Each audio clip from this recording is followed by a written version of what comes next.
सभी लोग देख गए होंगे कि मदरबोर्ड किस तरह में देखने में होता है और इसके कैसे कैसे पोर्ट्स होते हैं। तो आज हम इस वीडियो में डिस्कस करने वाले इन्हीं सारे पोर्ट्स के बारे में कि कौन कौन से पोर्ट्स होते हैं और आखिरकार मदरबोर्ड होता क्या है। तो आइए दोस्तों, बिना लेट किए हुए वीडियो को स्टार्ट करते हैं और बात करते हैं अपने मदरबोर्ड के बारे में।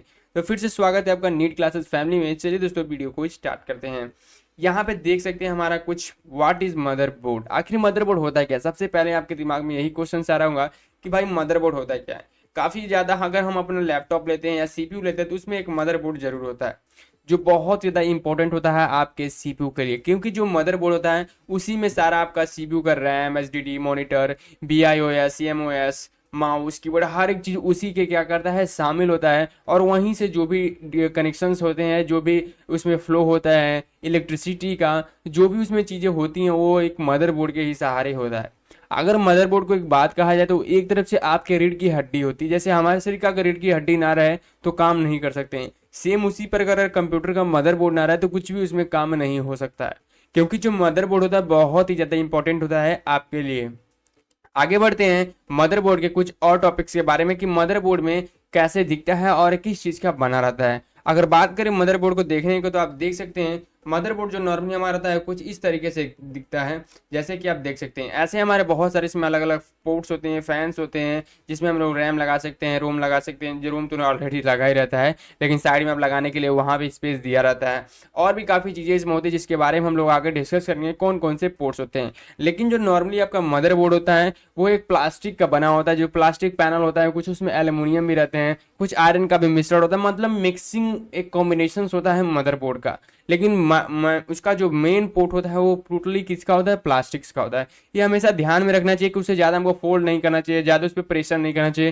क्लीन करते वक्त उस पर ज़्यादा हमको फोर्स अगर करते हैं तो वो हमारा मदरबोर्ड टूट भी सकता है। तो इसलिए हमें बहुत ही नाजुक हाथों से उसे कोई भी काम करना चाहिए, या कोई भी रैम लगाते हैं तो उसको बहुत ही बारीकी से काम उस पर करना चाहिए। आगे बढ़ते हैं दोस्तों कि मदरबोर्ड्स कौन कौन से टाइप्स होते हैं। नॉर्मली अगर हम मदरबोर्ड्स अपने सिस्टम की बात करें, यानी कि जो मैंने अभी पहले आपको दिखाया, वो जो हमारा होता है वो इंटीग्रेटेड मदरबोर्ड होता है। और जो हमारा लैपटॉप होता है या कोई भी टैबलेट लेते हैं उसमें क्या होता है, नॉन इंटीग्रेटेड मदरबोर्ड होता है। यानी कि इंटीग्रेटेड बोर्ड वो होता है जिसमें हम आसानी से अपना जो भी प्लगिंग्स होता है, रैम को लगाना रहता है, वो डायरेक्टली अपने हाथों से लगाते हैं। कोई भी चीज होता है उसको अपने हाथों से काम कर लेते हैं। लेकिन जो नॉन इंटीग्रेटेड मदरबोर्ड होता है उसमें सोल्डिंग किया जाता है। सोल्डिंग के बारे में आप लोग जानते होंगे कि सोल्डिंग कैसे करते हैं और सोल्डिंग होता है कि इसमें कोई बताने वाली चीज नहीं कि भाई सोल्डिंग और हाथों में लगाने में क्या फर्क है। नॉर्मली जो हमारा इंटीग्रेटेड मदरबोर्ड होता है वो नॉर्मली अपने हाथों से लगा सकते हैं। जो भी हमारा डेस्कटॉप होता है, यानी कि एक सेटअप होता है, सीपीयू, मॉनिटर, साथ में कीबोर्ड, माउस अलग अलग सेपरेट होता है, उसमें जो होता है हमारा इंटीग्रेटेड मदरबोर्ड होता है। और जो हमारा लैपटॉप होता है, टैबलेट होता है, उसमें नॉन इंटीग्रेटेड मदरबोर्ड होता है जिसमें केवल हम स्लाइड यानी कि सोल्डिंग करके ही लगा सकते हैं। डायरेक्टली उससे हम अपने हाथों से कोई भी रैम लगाना हो या कोई भी काम करना हो तो नहीं कर सकते हैं। ये हमारी होती है मदरबोर्ड्स के टाइप।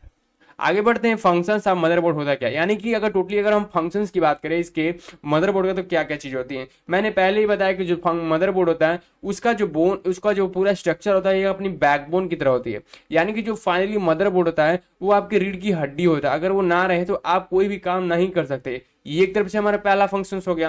दूसरे फंक्शंस की बात करें तो यहाँ पे मैंने कुछ टॉपिक्स लिखा है। यह कनेक्टेड डिवाइस को पावर सप्लाई पहुंचाता है, यानी कि जो मदरबोर्ड होता है वहीं से आपका जो भी पावर सप्लाई होता है पूरे सिस्टम के लिए, यहीं से पूरा कनेक्शन जाता है कि भाई डिस्प्ले पे क्या दिखाना है, कीबोर्ड में लाइट कब जाएगा, कीबोर्ड की लाइट ऑन ऑफ हो रही तो कैसे प्रोसीजर होगा, सारा चीज आपका सीपीयू से ही रिलेटेड होता है, यानी कि मदरबोर्ड पैनल से ही।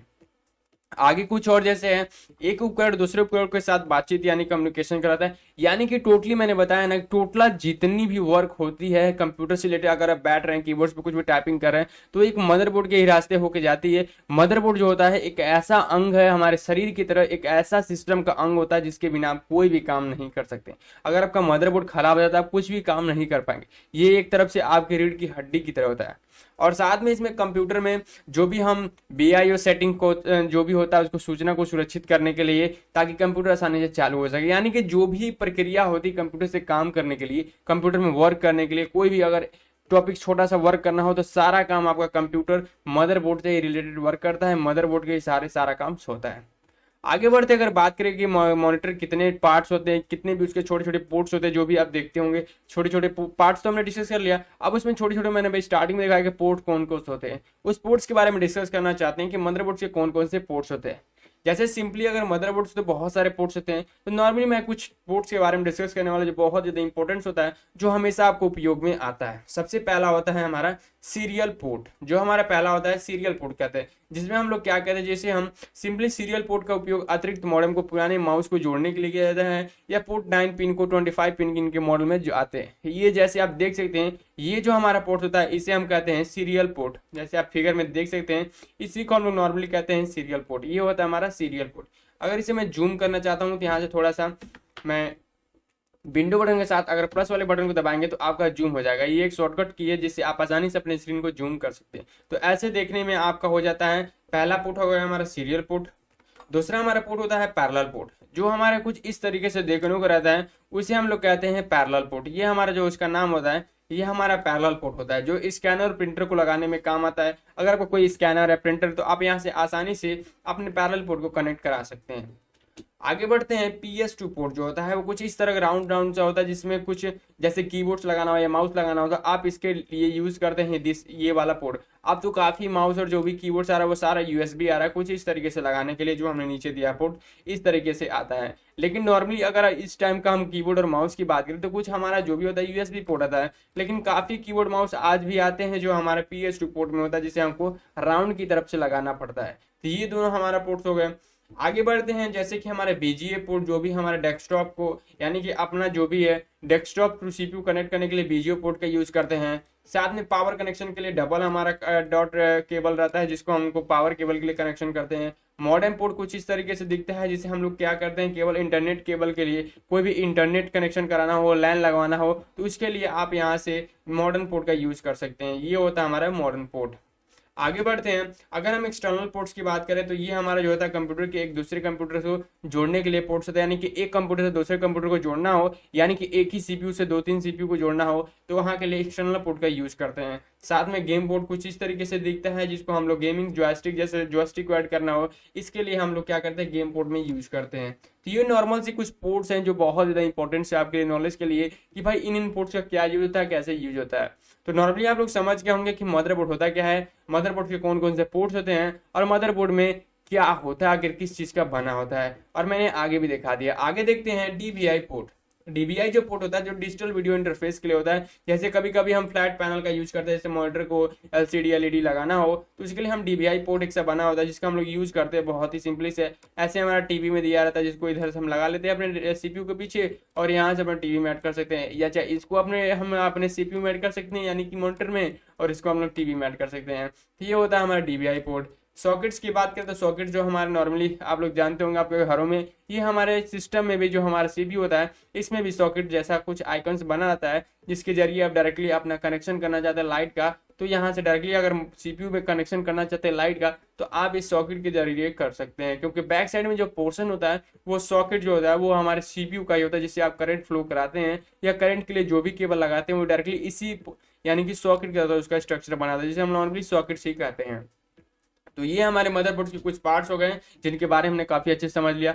आगे बढ़ते हैं मैन्युफैक्चर लिस्ट, यानी मदरबोर्ड कौन कौन से कंपनी के द्वारा बनती है।